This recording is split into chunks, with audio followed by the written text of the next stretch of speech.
नमस्कार, मैं senior inspector Himanshu Rawat crime petrol Dastak में आपका स्वागत करता हूं। एक बहुत ही खतरनाक केस आया था हमारे पास। किसी का मर्डर किया गया था पूरी मास्टर प्लानिंग के साथ। किसने किया था ये मर्डर, क्यों किया था, कैसे किया था, कई सवाल थे। इतनी मास्टर प्लानिंग के साथ मर्डर किया गया था, ऐसा तो पॉसिबल ही नहीं है कि कोई दस्तक ना हुई है। हम भी जानने को बेचैन थे कि इस मर्डर के पीछे क्या राज है। और यकीन मानिए, जितनी विचित्र ये हत्या थी उससे ज्यादा शॉकिंग इससे जुड़ी हुई कहानी थी।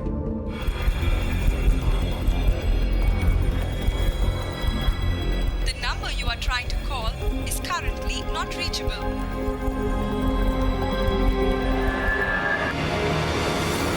जी अच्छा ठीक है। क्या? नहीं माँ, रीना वहां भी नहीं है। क्या? अब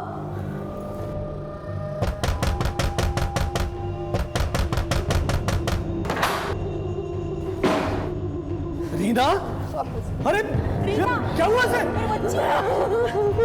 अरे किसने किया ये सब?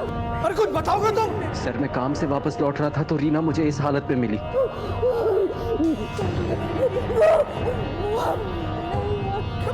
मैंने भी पूछा लेकिन कुछ बता नहीं पा रही है।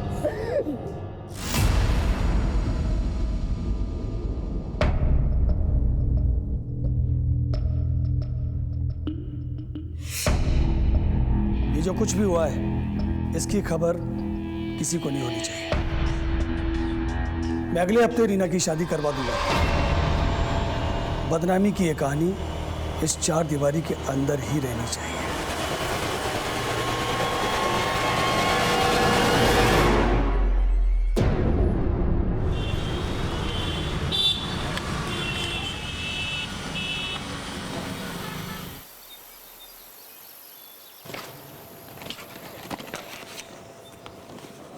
अंकिता, लंच तैयार हुआ? हाँ, लाई। आज आप कितने बजे तक आ जाएंगे? वही रोज की तरह 7 बजे। मैं भगवान से प्रार्थना करूंगी कि आज आपका काम हो जाए, प्रॉपर्टी की कोई बड़ी डील फाइनल हो जाए। काम प्रार्थना से नहीं, कोशिश से बनता है। चलता हूं।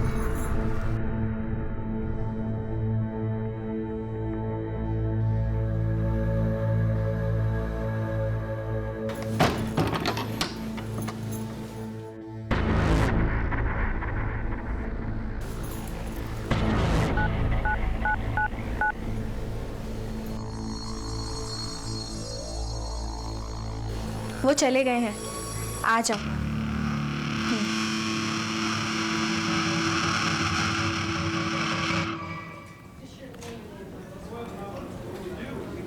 हाँ बेटा, मैंने सारे डिटेल्स भेज दिए, ईमेल चेक कर लेना। सर। हाँ मनीष। सर, ये आनंद सिन्हा है, ये अपनी पत्नी की मिसिंग रिपोर्ट लिखाने आए। बैठिए। सर, रीना नाम है इसका। सर, आज सुबह घर से निकली थी सेक्टर 29 के मार्केट से सामान लाने के लिए। जब काफ़ी देर तक नहीं लौटी और मैंने कई बार कॉल किया तो उसका फ़ोन स्विच ऑफ आ रहा है। दोस्तों और परिवार वालों से पूछताछ की? सर, हमारा कोई दोस्त है ही नहीं। क्या मतलब? कहाँ से आप? कटवाल गाँव। सर, रीना का अतीत बड़ा ही अशांत रहा है। कुछ साल पहले रीना के परिवार में आपसी दुश्मनी के कारण रीना का रेप हुआ था। रीना के चचेरे भाई जग्गू ने किया था उसके साथ ये दुष्कर्म। इस हादसे के बाद रीना अपने पिता अमृतपाल के लिए अपमान का दाग बन चुकी थी। मैं अगले हफ्ते रीना की शादी करवा दूंगा। लेकिन रीना और मैं कॉलेज में साथ पढ़ते थे और एक दूसरे से प्यार करते थे, जिसका पता उसके पिता अमृतपाल को नहीं था। हम लोगों ने भागकर शादी करने का फैसला किया और यहाँ आकर शादी कर ली। उसके परिवार वालों ने तुम्हें ढूंढने की कोशिश की या रीना ने अपने माँ बाप से मिलने की कोशिश की? सर, रीना ने तो नहीं, लेकिन मैं गया था अमृतपाल से मिलने के लिए, उनसे माफ़ी मांगने के लिए। माफी? अरे मेरा बस चले तो तुझे और रीना को जिंदा गाड़ दूं मैं। सारी दुनिया में मेरा तमाशा बना के मुझसे माफी मांगने आया तू? अरे मर चुकी है रीना, मेरे लिए मर चुकी है। और सुन, चुपचाप निकल जा यहां से और दोबारा यहां आने की गलती मत करना। अगर दोबारा आया तो यहां से जिंदा वापस नहीं जाएगा। निकल यहां से।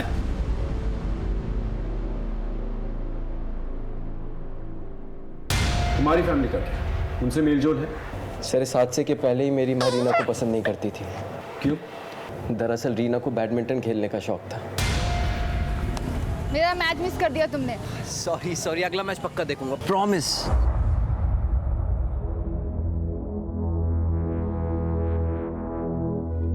आनंद, तुम्हें कितनी बार कहा है मैंने, हमारी घर की होने वाली बहू इस तरह के खेल कूद में हिस्सा नहीं लेगी, जहाँ पर खेल कम और टंगे ज्यादा देखते हैं।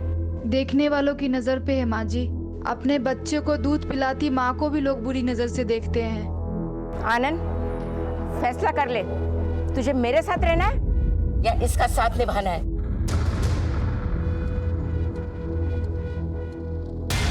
इनसे रीना का मोबाइल नंबर लेके लास्ट लोकेशन ट्रेस करो और मोबाइल की डिटेल्स भी निकालो। जी। आप चिंता मत कीजिए, हम इंक्वायरी शुरू करते हैं। Thank you sir.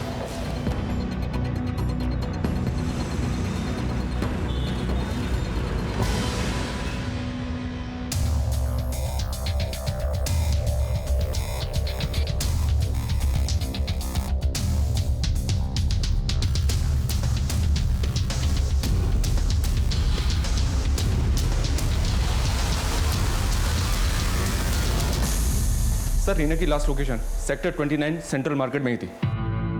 वहां लोगों से इंक्वायरी की, लेकिन किसी ने भी रीना को पहचाना नहीं। कोई सीसीटीवी फुटेज? नहीं सर, लगता है जैसे हवा में गायब हो गई। आनंद की माँ से भी पूछा, हम नहीं जानते उसकी जिंदगी में क्या चल रहा था और नहीं जानना चाहते। कहीं रीना के लापता होने का कारण उसके साथ वो हादसा तो नहीं? लेकिन सर, आनंद के मुताबिक पिछले 2 साल से रीना अपने परिवार से मिली तक नहीं है। फोन लगा के देखो क्या जवाब है।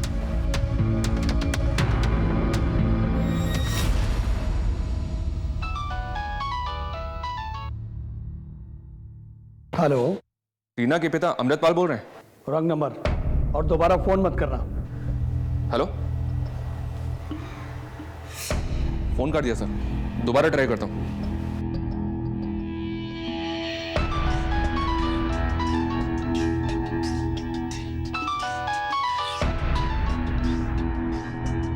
देखिए, मैं गाजियाबाद पुलिस स्टेशन से पीएसआई मनीष सिंह बोल रहा हूँ। आपकी बेटी रीना के गायब होने की रिपोर्ट लिखवाई है उसके पति आनंद ने। कुछ पता है आपको इसके बारे में? मैंने कहा ना, मुझे कुछ नहीं पता और ना पता करना है। आदमी काफी टेढ़ा लग रहा है सर। टेढ़ा होने का रीजन है उसके पास? सर, कहीं ऐसा तो नहीं कि रीना का किसी के साथ अफेयर था और इसी चक्कर में कहीं भाग गई? हो सकता है। अभी फिलहाल किसी भी पॉसिबिलिटी को रूल आउट नहीं किया जा सकता। रीना के कॉल रिकॉर्ड निकालो, रीना और आनंद के रिलेशनशिप के बारे में भी पता करो, बाद में उसके परिवार तक जाते हैं। ठीक है सर।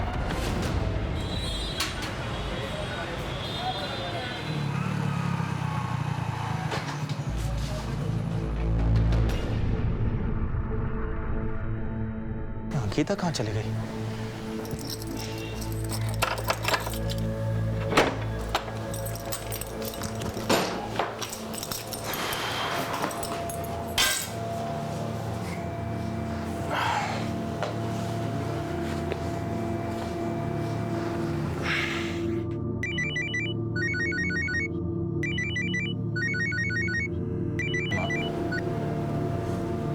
हाँ माँ, बोलिए। अरे कहाँ था तू?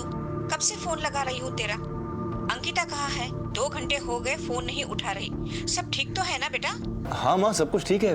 वो अंकिता बाजार गई होगी। काम कैसा चल रहा है तेरा?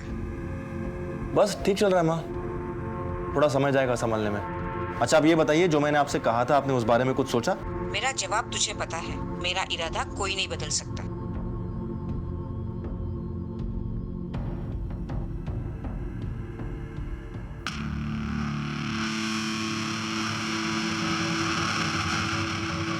अरे आप आज जल्दी आ गए। अंकिता, कहाँ थी तुम? माँ तुम्हें कब से फोन लगा रही है, तुम फोन क्यों नहीं उठा रही हो? वो मैं मार्केट गई थी, फोन चार्जिंग पर लगा है।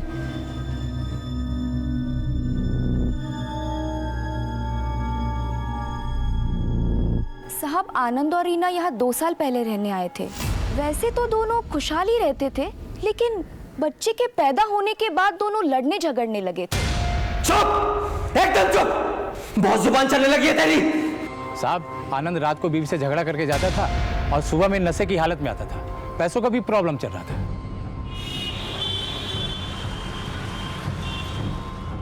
सर। हाँ मनीष। आनंद के पड़ोस में पता किया मैंने, आनंद की शादीशुदा जिंदगी ठीक नहीं चल रही थी। कहीं ऐसा तो नहीं कि इन्हीं हालातों से परेशान होकर रीना कहीं भाग गई?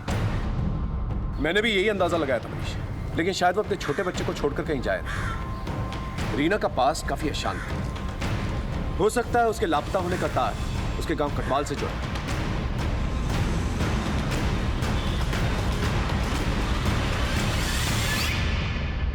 रीना का घर यही है? जी बाबा, पुलिस आई है। पूछो उनसे क्या काम है। कहना है केस के सिलसिले में पूछताछ करनी है, अगर वक्त नहीं है तो समन्स भेज के थाने बुलवा लेते हैं। मैंने आपसे फोन पे ही कहा था कि रीना से ना तो मेरा कोई रिश्ता है और ना ही कोई लेना देना। क्या हुआ रीना को? कालिक पोती थी रीना ने हमारे परिवार के मुंह पर। जग्गू ने उसके साथ जो कुछ भी किया, उसके बाद मैंने उसके लिए एक बहुत अच्छा रिश्ता तय किया था, लेकिन रीना मेरे नाक के नीचे मेरे ही टुकड़ों पर पलने वाले एक मामूली से आदमी आनंद के साथ भाग गई। इतना सब होने के बावजूद आनंद ने रीना को अपना लिया, उससे शादी भी कर ली। वो तो आपके पास माफी भी मांगने आया था। आनंद, उसकी बातों पर भरोसा मत करना। वो मेरे पास माफी मांगने नहीं, जायदाद में हिस्सा मांगने आया था। अगर सीधी तरह से आपने रीना को उसका हिस्सा नहीं दिया ना, तो मुझे कोर्ट जाना पड़ेगा। हाँ, अगर आप रीना को अपनाना नहीं चाहते तो मत अपनाओ, लेकिन उसे उसका हिस्सा तो देना पड़ेगा। अच्छा, तो कोर्ट जाएगा? जा, मुझे जो देना था वो दे चुका हूं। अब तुझे इस घर से सिवाय बेइज्जती के और कुछ नहीं मिलेगा। हम यहाँ रीना की मिसिंग कंप्लेंट की तफ्तीश करते हैं। क्या आप लोग में से कोई जानता है कि रीना कहाँ है? एक बार चली गई सो चली गई, पलट के वापस नहीं आई सर। ठीक है, जैसे आप लोगों को कुछ पता चलता है हमें बताइएगा।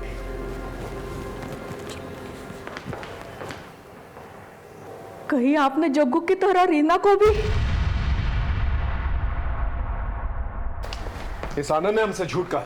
मैं गया था अमृतपाल से मिलने के लिए, उनसे माफी मांगने के लिए। अगर इनकी बात माने तो ये मामला कुछ और ही है सर। हो सकता है कि आनंद ने ही रीना के साथ कुछ कर दिया हो सकता है। तुम इस आनंद से दोबारा पूछताछ करो, तब तक मैं इनकी फैमिली हिस्ट्री समझने की कोशिश करूँ। Okay sir. सर, वो अमृतपाल झूठ बोल रहा है। सर, आप तो मिले होंगे ना उनसे, जान ही गए होंगे कैसे लोग हैं वो। सर, वो अमृतपाल जमाने जोड़ने के अलावा कुछ नहीं जानता। तहसील में रहकर उल्टे सीधे तरीकों से कितने लोगों की जमीन जायदाद हड़पी है उसने, यहाँ तक कि अपने भाई तक को नहीं छोड़ा। और सर, आपको मुझ पे भरोसा नहीं है ना, तो आप गांव जाकर उनकी फैमिली से पूछ सकते हैं।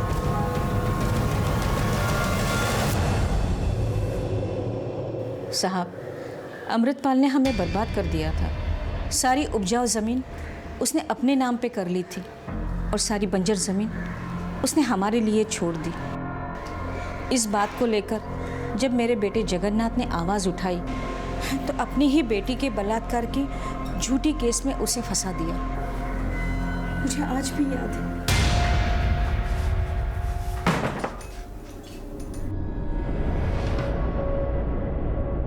जग्गू, तू ठीक तो है? माँ, वो मेरे पीछे पड़े माँ, वो मुझे मार देंगे। मैं बस तुझसे मिलने आया था। तुझे पता है ना माँ, मैंने रीना का बलात्कार नहीं किया था, मुझे फंसाया गया था। मैं जानती हूँ बेटा। जग्गू, मुझे जाना होगा माँ, अपना ख्याल रखना। जग्गू,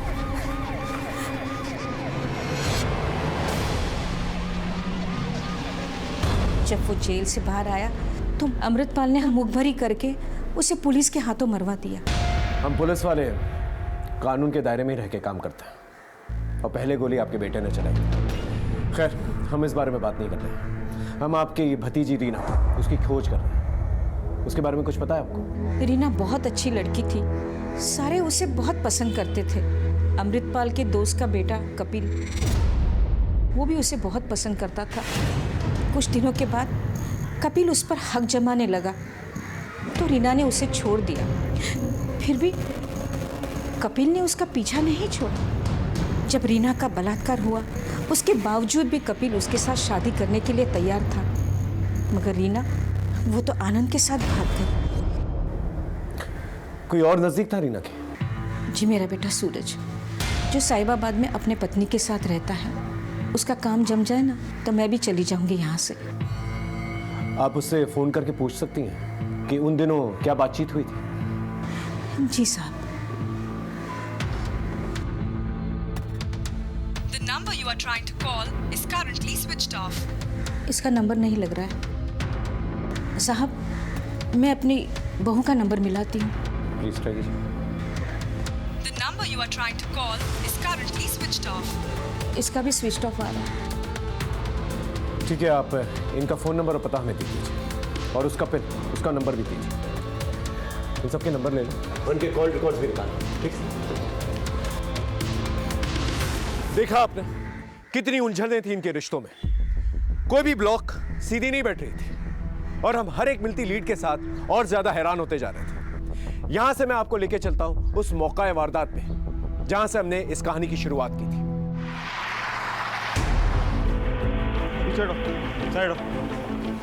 फोन किसने किया था? सर मैंने फोन किया था आपको। हाँ बोलिए। साहब मैं अपनी सहेली अंकिता से मिलने आई थी। आई तो देखी दरवाज़ा खुला पड़ा था, अंदर जाके देखी सारा सामान बिखरा पड़ा था और घर में भी कोई नहीं है सर। लेकिन सर एक बात मुझे बहुत खटकी। चलिए मैं आपको दिखाती हूँ।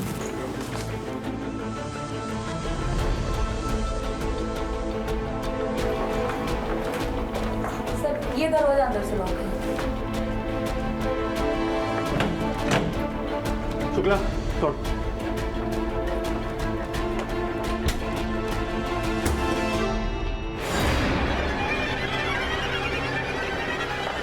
सर बाहर के दरवाजे का लॉक टूटा हुआ है। एक काम करो, घर को अच्छे से चेक करो, शायद कुछ पता चले।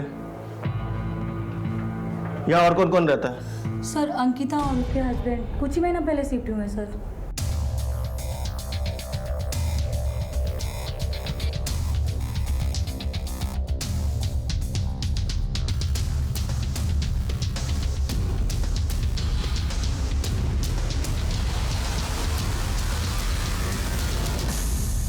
इसकी बीवी का है, उसका नंबर है कोई आपके पास? हाँ सर मैंने फ़ोन किया था, वो अपने मायके में है, बस वो निकल चुकी है सर। ठीक है, आप बाहर वेट कीजिए।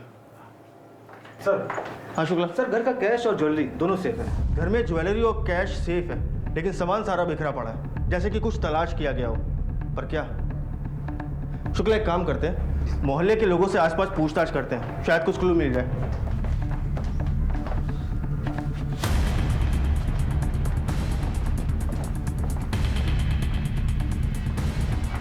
कातिल को हमला करने के लिए इस ऊंचाई तक चढ़ना पड़ा होगा। सिंह आसपास चेक करो, देखो कुछ मिलता है क्या। चेक करो।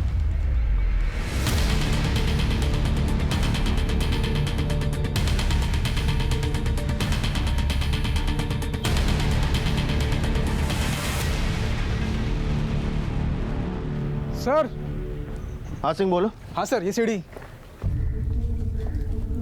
शुक्ला मर्डर वेपन के साथ इस सीढ़ी को भी फॉरेंसिक में भेजो, शायद कोई फिंगरप्रिंट मिल जाए। Okay sir. सर ये पास में गन्ने का जूस का ठेला लगाता है, इसने कुछ देखा है? क्या देखा तुमने? साहब परसों शाम से एक बूढ़ा आदमी यहाँ आता था और उसके हाथ में एक ऐसी सीढ़ी थी और हाथ में एक सब्वल था। देखने में कैसा था? उसका स्केच बनवा सकते हो? नहीं साहब, इतना ध्यान से उसका चेहरा नहीं देखा था। ठीक है, जा सकते हो। शुक्ला। जी सर। इस बूढ़े आदमी के बारे में पता करो, मुझे लगता है कि हमलावर यही है। और इस सीढ़ी और सब्बल के बारे में भी पता करो, देखो ये कहाँ से खरीदा गया है। पास ही में एक मजदूर चौक भी है, वहाँ भी पूछताछ करो। Okay sir. क्या है बे, हाथ पैर तो सलामत है, फिर फोन काहे नहीं उठा रहे हो? 25 लाख का कर्जा बहुत बड़ी बात है बाबू। हम जानते हैं भैया, बस 2-3 हफ्ते और दे दो, हम पूरा पैसा लौटा देंगे। अबे 2-3 हफ्ते में क्या तुम्हारी लॉटरी लगने वाली है?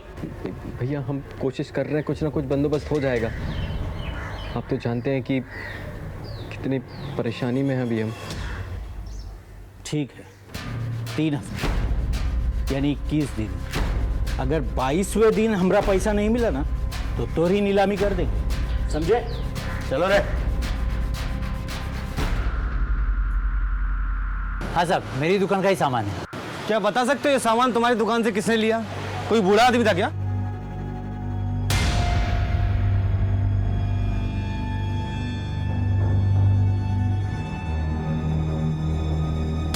हाँ साहब बूढ़ा आदमी था। आप उस बूढ़े आदमी का स्केच बनवा सकते हो? इतना साफ तो याद नहीं है साहब मुझे। ठीक है, थैंक यू। कांस्टेबल एक काम करो, इस एरिया के सारे सीसीटीवी फुटेज चेक करो, कहीं ना कहीं कैप्चर तो हुआ होगा। सर मैं 1 हफ्ते के लिए अपने मायके गई थी क्योंकि मेरे पति भी गांव जाने वाले थे। अंकिता, क्या लगता है आपको, आपके पति की हत्या किसने की होगी? सूरज की किसी से कोई दुश्मनी थी? पता नहीं सर, मेरे पति तो बहुत सीधे साधे इंसान थे, प्रॉपर्टी डीलिंग का काम करते थे।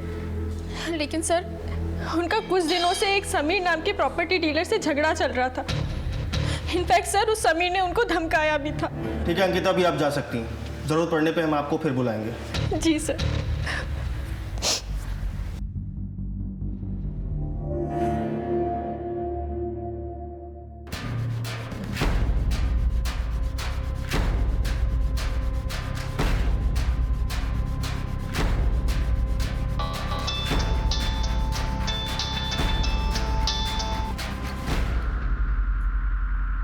देखिए आपका काम हो जाएगा, लेकिन इसके लिए आपको मुझे पूरे 15% देना होगा। मंजूर है सर सूरज की पोस्टमार्टम रिपोर्ट आ गई है। रिपोर्ट से मालूम चला है कि सूरज की मौत कल दिन में हुई है। सर मर्डर वेपन पर हमें जो उंगलियों के निशान मिले थे, वही उंगलियों के निशान हमें सीढ़ी पर मिले। शुक्ला, इस इन्वेस्टिगेशन के दौरान जिन जिन लोगों से तुम पूछताछ करोगे उन सब के फिंगरप्रिंट मुझे चाहिए। जी सर। सूरज की दुश्मनी किसी समीर नाम के प्रॉपर्टी डीलर से थी। उठा के लाओ समीर को। बताएगा? हाँ साहब, सूरज के साथ मेरा झगड़ा था। वो मेरे एरिया में अपना बिजनेस सेटअप कर रहा था, इसलिए धमकाया था मैंने उसे, लेकिन उसकी मौत में मेरा कोई हाथ नहीं है। तो 5 सितंबर को कहा था तू? जीटी रोड पर शिवा रिसोर्ट है, अपने दोस्तों के साथ पिकनिक मना रहा था। पता कर लीजिए आप। वो तो हम पता लगा ही लेंगे, लेकिन जब तक इस केस में हमें कुछ और पता नहीं चल जाता तू यहीं रहेगा। सर। हाँ शुक्ला। सर गाजियाबाद थाने से सूरज की पूछताछ के लिए टीम आई है। गाजियाबाद पुलिस? तो ये रीना सूरज की कज़न है और 5 सितंबर से गाजियाबाद से लापता है। हम इसे ढूंढते ढूंढते यहाँ तक आ गए। पहले रीना गायब हुई, उसके बाद उसका कज़न सूरज, उसका मर्डर हो गया। मुझे लगता है ये दोनों केस आपस में जुड़े हुए हैं, लेकिन सूरज के केस में अभी तक कोई सुराग हमें नहीं मिला। हमें भी अपनी तफ्तीश में कुछ नहीं मिला। सर, हम लोग रीना और सूरज के कॉल को टैली कर रहे थे। कुछ हफ्तों से ये दोनों एक दूसरे के साथ रेगुलर टच में थे। एक बात और सर, कपिल ने भी रीना को कई सारे कॉल्स किए। कपिल के फोन की लोकेशन रीना के मोहल्ले की दिख रही है। यहाँ तक कि 5 सितंबर को उसी एरिया में वो था जिस दिन रीना गायब हुई। इसका मतलब कपिल रीना पे नजर रखे हुए था और रीना कॉन्स्टेंटली टच में थी सूरज के। अब लगने लगा है ये दोनों केसेस एक दूसरे से जुड़े हुए हैं। सर ये फुटेज। सर ये दिल्ली जाने वाले रास्ते की सीसीटीवी फुटेज।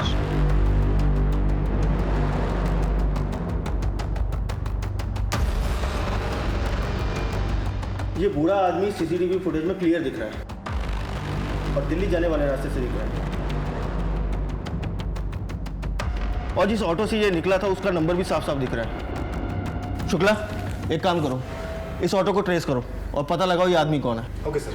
और हम लोग आनंद से पूछते हैं ये रीना, कपिल और सूरज का क्या ट्रायंगल है? दोनों खानदानों में खूनी जंग चल रही थी, दोनों एक दूसरे से नफरत करते थे, ये बात समझ में तो आ रही थी, लेकिन रीना और सूरज की दोस्ती, ये बात हलक से नहीं उतर रही थी। इन दोनों के बीच में क्या चल रहा था? सवाल जितने चौंकाने वाले थे, जवाब उतने ही हैरत अंगेज। हम 2 दिशाओं से भटकते भटकते एक सड़क पे आ गए थे।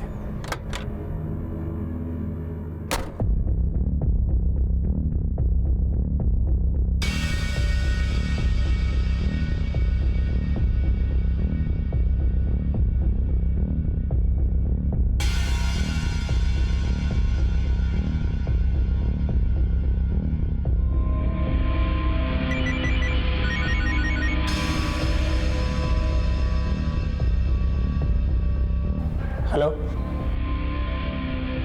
नहीं, कुछ दिनों तक मेरे को भी फ़ोन मत करना, मैं खुद आकर मिलूंगा और तुम्हारा सारा हिसाब चुकता कर दूंगा।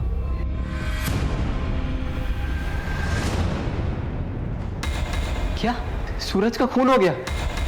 सर रीना का कुछ पता चला? वो हम पता कर रहे हैं। पहले तुम बताओ, तुम इस कपिल के बारे में क्या जानते हो? वो प्यार करता था रीना से, अपना हक जताता था रीना पर, और तो और वो घर तक पहुंच गया था सर। हाथ जोड़ते मेरा पीछा छोड़ दो। कौन सी भाषा में समझाया हम तुमको? दोबारा रीना के पास भी दिखे ना तो सोच लेना। निकलो यहाँ से। बहुत बड़ी भूल कर दी रीना तुमने। चल निकल निकल। दोबारा नजर मत आना। तो ये बात पहले क्यों नहीं बताई हमें? सर मुझे लगा वो क्या कर सकता है, बस इसीलिए। ये कपिल कहाँ रहता है? बहरामपुर।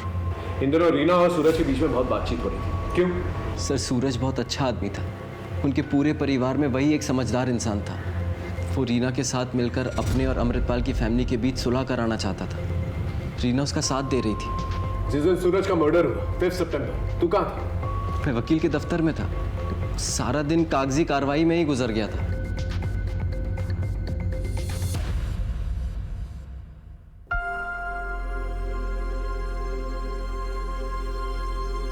जो हुआ सो हुआ माँ, भूल जाइए।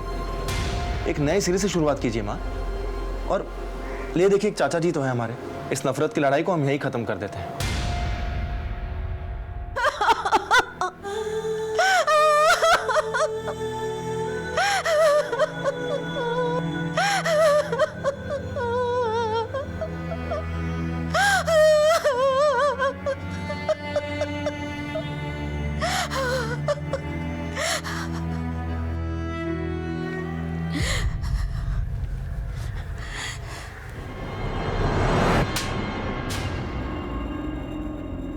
तूने यहाँ आने की हिम्मत कैसे की? हमें बर्बाद करके अब तमाशा देखने आया है?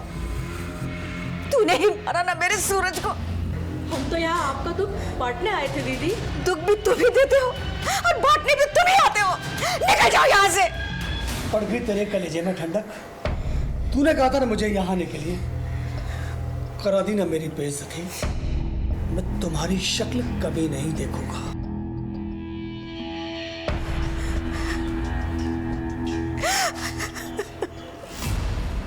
रीना ने तुझे छोड़ दिया, लेकिन तूने रीना को नहीं छोड़ा, क्यों? क्योंकि सर मैं रीना से बहुत प्यार करता था। और रीना आनंद से? नहीं सर, आनंद ने तो उसे फंसाया था। इसलिए तूने उसे किडनैप कर लिया? कहाँ है रीना? सर ये क्या कह रहे हैं आप? मैं भला उसे क्यों किडनैप करूंगा? ज्यादा भोला बनने की कोशिश मत कर, समझा? इन दिनों तो उसको फॉलो कर रहा था। बोल क्या खेल खेल रहा है? हाँ सर, मैं गया था उसके पास, लेकिन ये कोई अपराध थोड़ी ना है। देख, मेरे सब्र का इम्तिहान मत ले, समझा? सच सच बोल। सर रीना और आनंद के झगड़े चल रहे थे, तो मुझे लगा कि शायद रीना को अपनी गलती का एहसास होगा कि उसने आनंद को क्यों चुना, और मुझे लगा कि वो मेरी ज़िंदगी में दोबारा वापस आ जाएगी, इसलिए मैं उसके आसपास रहता था। 5 सितंबर को कहाँ था तू? सर मैं अपने गांव हिसार गया हुआ था, तो वहाँ से आया तो मुझे पता चला कि रीना गायब है। तेरी हर एक बात को चेक करेंगे, जरा सा भी छूट निकला ना तो देख लेना। शहर छोड़ के मत जाना कहीं, अब जा। हम हर एक लीड को फॉलो कर रहे थे, सबसे पूछताछ कर रहे थे, दोनों केसेस को जोड़कर देख रहे थे, यहां की संभावना वहां, वहां के लिंक को यहां, लेकिन कुछ भी हाथ में नहीं आ रहा था। फिर एक ऐसा मोड़ आया जिसने हमारी परेशानी और भी ज्यादा बढ़ा दी।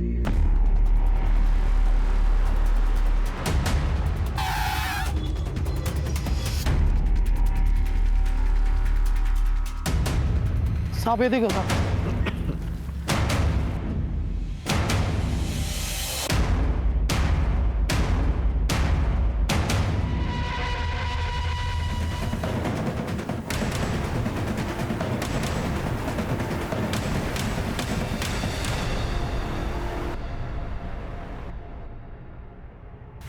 सर, रीना को मारने का किसी के पास क्या कारण हो सकता है? कारण तो है मनीष। अमृतपाल के पास रीना ने भागकर शादी की, कपिल के पास रीना उसके हाथ आते आते निकल गई, और आनंद के पास इनके बीच में झगड़े जो हो रहे थे। मुझे तो रीना के भाई सचिन पे भी शक है, क्योंकि रीना की मौत से सीधा फायदा है उसका। और इन सबसे हटकर रीना का पास्ट सबसे बड़ा कारण है। लेकिन सर कपिल के अलावा ही चेक किया हमने, वो अपने गांव हिसार में ही था। जरूरी नहीं हर इंसान जो अपना काम खुद ही करे, वो किसी और से भी करवा सकता है। इन दोनों परिवारों के बीच में काफी तनाव था। एक परिवार में जग्गू का इनकाउंटर हो जाता है और सूरज की हत्या, और दूसरे परिवार में रीना की हत्या। इन सब परिवार वालों की एक लिस्ट बनाओ, इन सब पे नजर रखो, इनकी कॉल हिस्ट्री निकालो। कोई तो है जिस परिवार के पीछे पड़ा हुआ है। ये रीना की पोस्टमार्टम रिपोर्ट आई है सर। पोस्टमार्टम रिपोर्ट के हिसाब से मौत सर पे चोट लगने से हुई है, डिफ्यूज एक्सोनल इंजरी, जिसकी वजह से स्कल में क्रैक पड़ गया। परिवार वालों से कुछ पता चला? हमने हर एक मेंबर के कॉल रिकॉर्ड्स और उनकी मूवमेंट्स चेक किए। एक बात सामने आई है सर, ये अमृतपाल दोनों ही मर्डर्स के दिन गाजियाबाद में था और हर बार कुछ घंटों के लिए उसका फोन भी बंद था। सूरज की पत्नी अंकिता की ये बात झूठ थी सर कि वो मायके में थी, जबकि उसका फोन गाजियाबाद में ही राजनगर में एक्टिव था और अक्सर वहीं एक्टिव रहा है। रीना के भाई सचिन के भी कॉल कोड सामने खंगाले सर, उसमें 1-2 नंबर्स ऐसे सामने आए हैं जिन पर इसने उन दिनों कई सारे कॉल्स किए हैं। हम चेक कर रहे हैं। एक काम करो, अंकिता को थाने बुला और इस अमृतपाल और सचिन पे नजर रखो। एक एक को घेरता है। इस बूढ़े आदमी को तुमने ही अपने ऑटो से छोड़ा था ना? हाँ साहब, इसको यमुना विहार में छोड़ा था साहब। बहुत जल्दी में था साहब। 50 रुपए की जगह सर 100 रुपए दिया। और कोई बात नोटिस की तुमने? सर इसके पास एक ब्लैक कलर की बैग थी साहब। तुम उस जगह ले जा सकते हो जहाँ वो उसे छोड़ा था? जी साहब। चल, ये रहे तुम्हारे कॉल रिकॉर्ड्स। हमसे झूठ क्यों कहा तुमने कि तुम्हारे पति के मर्डर के दिन, जबकि तुम गाजियाबाद में थे, राजनगर में, क्या छुपा रहे? सर वो मेरा किसी के साथ अफेयर चल रहा है।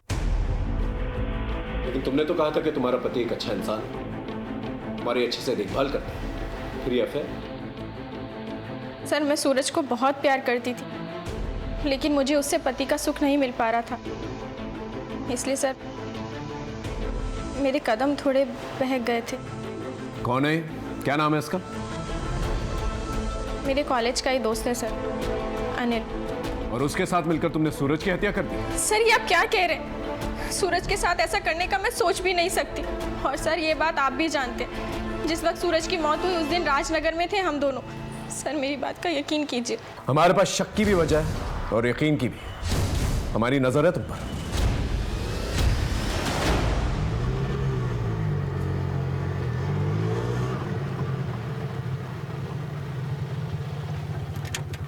साहब यही वो जगह है। वो बुढ़ा यहाँ पे उतरा और सीधा चला गया साहब।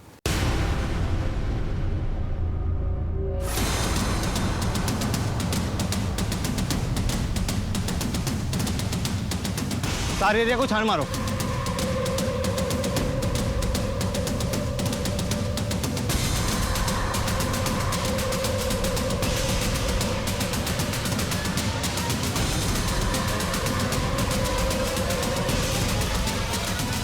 सर यहाँ कुछ मिला है?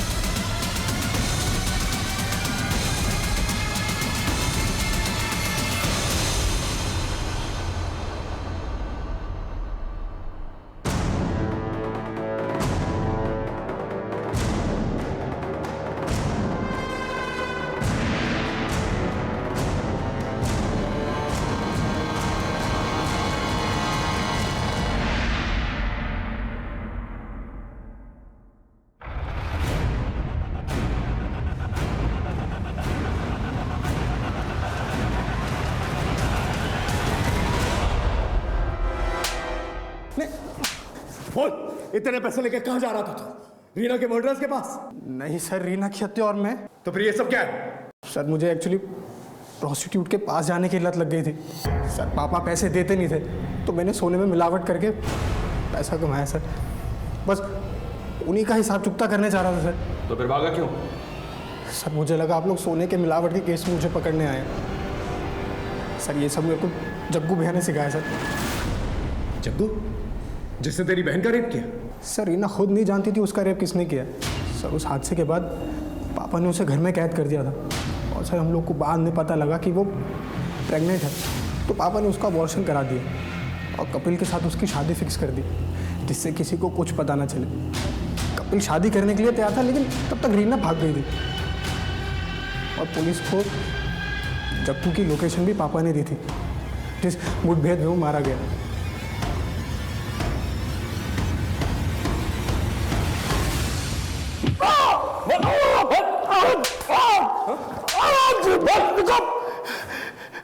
क्यों मार रहे हो तुम मुझे इतना? तुमको मालूम है ना कि ये गैर कानूनी है और इसके लिए मैं तुम्हें कोर्ट में घसीटूंगा। कोर्ट जाने लायक बचेगा तब ना। हटा दे। देखो देखो, बता दो, सब बता दो। शुरुआत से बता। अरे जग्गू तू। चाचा तुमने बहुत नाइंसाफी की हमारे साथ। अरे पैसे पैसे का मोहताज बना दिया हमें, लेकिन अब नहीं चलेगा तुम्हारा ये सब। शराब पी के आया क्या है? चल निकल यहाँ से, निकल। छोड़ूंगा नहीं मैं तुम्हें चाचा। मुझे समझ नहीं आ रहा था कि जग्गू से कैसे छुटकारा पाऊं। और फिर एक दिन रीना, अरे क्या हुआ इसे? रीना का बलात्कार किसने किया है ये उसे नहीं पता था। जो हो गया उसे तो नहीं बदल सकता था, लेकिन जग्गू को इस केस में फंसाकर उससे मैं जरूर छुटकारा पा सकता था। इसलिए मैंने जग्गू के खिलाफ FIR दर्ज करा दी। जग्गू गिरफ्तार हो गया, लेकिन इतना सब कुछ होने के बाद रीना का हाथ कोई नहीं थामने वाला था। इसलिए मैंने जमीन का एक हिस्सा रीना के नाम कर दिया। वो जमीन भी मेरी हड़पी हुई थी। इतना लालची आदमी है तो अपनी बेटी के इतने बड़े हादसे को अपने फायदे के लिए इस्तेमाल किया। जग्गू को दोबारा कैसे फंसाया? जेल से छूटने के बाद जग्गू और भी खतरनाक हो गया था और पुलिस का एक वांटेड मुजरिम था। इसलिए मैंने उसके लोकेशन की इंफॉर्मेशन पुलिस को दे दी। चल अब इतना बता दिया तो ये भी बता दे, रीना और सूरज के मर्डर के दिन तू गाजियाबाद में क्या कर रहा था और तेरा मोबाइल फोन क्यों ऑफ था? दोनों के मर्डर में तेरा हाथ है ना? बोल बोल। नहीं, गाजियाबाद में अक्सर तहसील के काम से जाता हूँ और वहां मुझे अपना फोन स्विच ऑफ रखना पड़ता है। मैंने इन दोनों में से किसी का मर्डर नहीं किया। सर, ये अमृतपाल क्या सच कह रहा है? अगर इसका हाथ नहीं है तो फिर किसका हाथ है? क्योंकि इसके अलावा हमारे रडार में और कोई बूढ़ा आदमी नहीं है। हमने रीना और आनंद की पूरी जिंदगी खंगाल ली, सारे एलिबाइज भी चेक कर लिए, कुछ नहीं मिला। कुछ तो मिसिंग है मनीष। सर एक नई इन्फॉर्मेशन हाथ लगी है। सर हम जैसे बूढ़ा आदमी समझ रहे थे, बल्कि बूढ़ा आदमी नहीं, बूढ़े आदमी के भेष में था। उस रिक्शे वाले ने जिस जगह उसको उतारा था उस जगह से हमें कुछ चीजें मिली हैं, जैसे जले हुए बाल और बैग।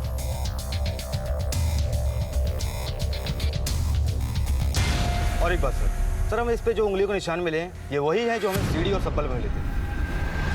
अभी कौन हो सकता है सर? सचिन, कपिल, आनंद या कोई और? लेकिन सर इन सब के रिकॉर्ड्स इनके अलावा ही हमने ऑलरेडी चेक किए, सब ठीक है। मनीष, तुमने सुना अमृतपाल ने क्या कहा? कुछ स्टेटमेंट्स बड़े काम के होते हैं। एक काम कर मनीष। Okay sir.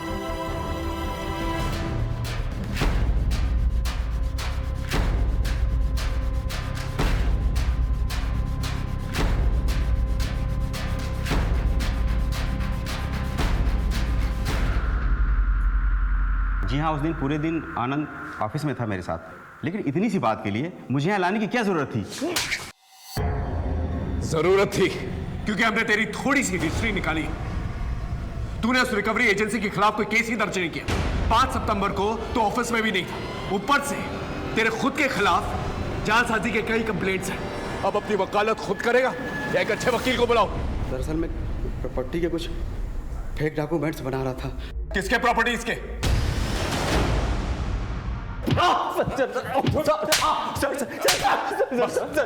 मुझे क्यों मार रहे हैं? तेरे वकील ने तेरी वकालत छोड़ दी है, समझा? अपना जुर्म कबूल कर लिया। अब तेरा DNA और फिंगरप्रिंट सारी कसर पूरी कर देंगे। अब सच सच बता। बोल। मैं बताता हूँ, पूरी तरह से कर्ज में डूबा हुआ था। लेनदार धमका रहे थे सर। तभी मुझे पता चला कि रीना के बाप ने उसके नाम पे बहुत सारी जमीन कर रखी है, लेकिन वो रीना को दरिया दिली सूझ रही थी। आनंद, उस जमीन को भूल जाओ। पापा ने धोखे से हथिया था वो जमीन, जिसकी थी हमने वापस कर दी। किसे? सूरज को। अपने पति की मदद करने में बड़ी दिक्कत हो रही है तुमको, लेकिन अपने दुश्मनों पर लौटाने के लिए सब कुछ है तुम्हारे पास। देखो, पापा ने जो गलती की है ना, उसे मैं सुधारना चाहती हूँ। मैं और सूरज मिलकर ये दुश्मनी खत्म करना चाहते हैं। और रही बात तुम्हारे कर्जे की ना आनंद, उसके जिम्मेदार तुम खुद हो, मैं नहीं। बहुत मुंह चलने लगा है, बहुत मुंह चलने लगा है। उसके बाद मैंने रात में चुपचाप रीना की बॉडी को एक बोरे में भर के जंगल में फेंक दिया। सूरज को क्यों मारा? सर मैं सूरज के पास गया था वो प्रॉपर्टी के पेपर वापस मांगने के लिए। अरे आनंद, तुम यहाँ? सब ठीक है ना? रीना ने अपना इरादा बदल दिया है। वो ये प्रॉपर्टी अपने बच्चे के भविष्य के लिए रखना चाहती है। मैं जरा एक बार रीना से बात कर लेता हूँ। The number you are trying to call is currently switched off. Phone switch off आ रहा है उसका। आनंद, मेरी एक बार उससे बात हो जाए, फिर मैं खुद आके तुम्हें पेपर्स दे दूंगा। मुझे पता था कि सूरज मुझे वो पेपर्स देने वाला नहीं है, इसलिए मैंने सोचा कि उसे रास्ते से ही हटा देता हूँ। फिर ये बूढ़ा आदमी बनने का नाटक क्यों किया? सर वो ज़मीन कटवाल में है। अगर उसके कागजात तहसील में जाते तो अमृतपाल को सब पता लग जाता, और वो ये ज़मीन मेरे नाम कभी नहीं होने देता। इसलिए मैंने वकील के साथ मिलकर कागजात में हेर फेर की। अमृतपाल की सूरज के परिवार से दुश्मनी है, ये सब जानते हैं। इसलिए मैंने उसके जैसा हुलिया बनाया और सूरज पर नज़र रखना शुरू कर दी। और मर्डर वाले दिन अपना मोबाइल वकील के यहाँ छोड़कर मैंने सूरज को अपने रास्ते से हटा दिया। फिर मैंने सूरज के घर जाकर उसके घर की तलाशी ली और वो डॉक्यूमेंट्स ले लिए। यमुना विहार में जाकर मैंने अपनी वेग और मेकअप का सारा सामान जला दिया। रीना का बलात्कार क्यों किया?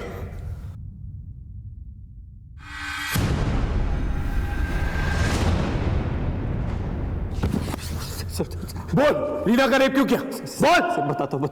सर वो अमृतपाल रीना के लिए रिश्ते ढूंढ रहा था और वो कपिल उसके पीछे पड़ा हुआ था।